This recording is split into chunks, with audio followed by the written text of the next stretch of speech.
Ginebra G Mix Nation.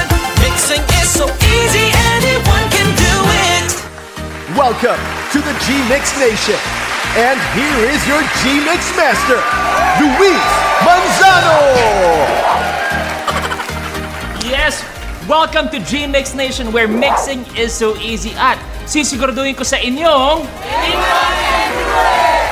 I am your G-Mix Master for this season. Wala tayong ibang gagawin kundi maghalo ng mga popular cocktails using Ginebra San Miguel products. But before we begin, please make sure to subscribe sa ating channel para fresh na fresh ang mga mixes na inyong matututunan. Okay? Good! At syempre, kung may master, meron tayong student. A person who has never mixed a cocktail sa buong buhay nila. Kaya ang katanungan, who will be our guest for this episode? Kaya naman, ladies and gentlemen, please welcome Jermaine Katage!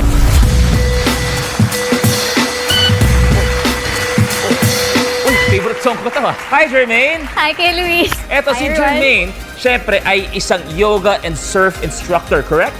Yes. Grabe, so pwede sabihin na kay Jermaine, parang you are living the life. Ang gusto ng iba, ibakasyon lang yun, pero ikaw, yun talaga ang ginagawa mo sa buhay.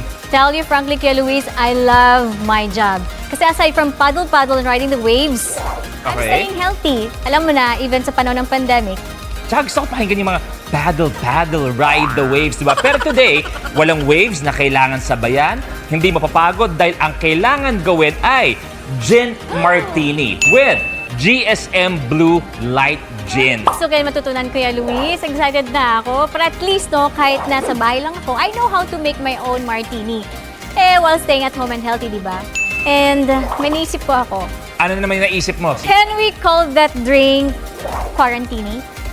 Quarantini, pwede yung quarantini dahil gagawin mo yung martini at home habang naka-quarantine. Exactly, kaya nga naisip ko quarantini eh. Okay, ready na lahat? I'm excited. Pwesto tayo. Alright.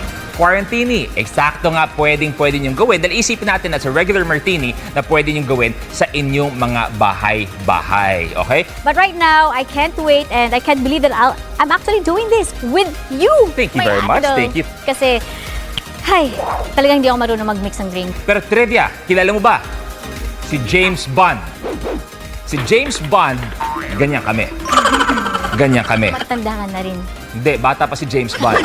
Nakilala ko si James Bond sa Ternate, Cavite. Wow, Cavite lang. Tiga doon dati siya. Doon sa tatay niya dati head ng Toda. Okay. Tatawa, kilala mo ba si James? Matatawa ka, mas kilala ko siya sa'yo. Si parang James, alam mo ba, ang gusto niya sa martini niya ay shaken. However,